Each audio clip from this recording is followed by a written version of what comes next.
The part of training that most people don't see, I would say it's training as a whole, like the amount of hours it takes, the time in which you do it, so you have so much more things to do. It's all about consistency. When you do it, whether it be at the same time every single day, I think that's a part that nobody sees. You don't ever know what time somebody is training, but it's part of their regimen, it's part of their schedule, and they're doing the same thing every single day.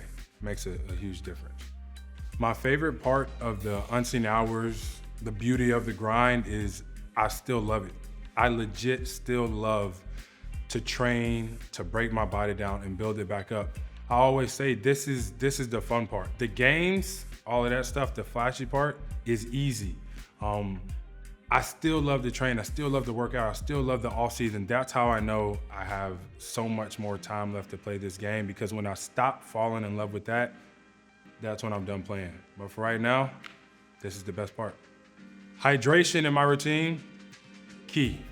I use it to actually hydrate. Also use it to take breaks. Nobody really likes it, but you can't argue when somebody says that they need water. So use that as an excuse to take breaks when you're tired, and make sure you hydrate, because I do it probably after every set. The one thing in my prep that I used to think didn't matter, but it generally does change everything, is sleep. The amount of you sleep, that's when your body really gets to recover. That's when you really get to slow down, get that REM sleep. But sleeping is always gonna be the best form of recovery. Overachieving in my own terms, it's a valid question, because when you go out and do what you say you were gonna do, and you do a little bit better, deep down in your mind already, you already thought that you could do it. So I would like to say, I'd like to think that overachieving is everything that you decide to do, because you're always gonna go a little bit more, a little bit further. So you're constantly kinda overachieving in everything that you do. Mentally, what I'm still working on is, what's the word? I don't wanna call it calm. Patience, that's the word, patience. When you have kids, you have to learn to be super, super, super patient, be okay with repeating yourself like 7 times because they just don't want to listen. Patience is one. Physically, we gotta get this core to work. The core looks great, but it doesn't work as well as I would love for it to work. How do I handle success without getting complacent? I just always know that there's room for improvement. I always know there's more out there.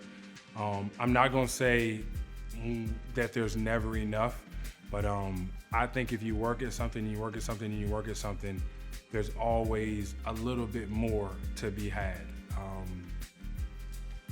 I don't think I'll get complacent, because I know what it feels like to have nothing, and I won't go back there. I won't let my people go back there. So as long as I keep going this way, it's expected and it's known that everybody else will go this way as well. And all the routine, the structure, drinking all the water, there's definite power in that. You know what to expect every single day, but at the same time, you hold all that power. You get to pick and choose if you're gonna stick to that crazy routine that you have, or that crazy diet that you have where you only eat proteins, vegetables, and fruits, and drink water, and only Americanos. My goodness, I wish I could have a cappuccino. But there's structure in it.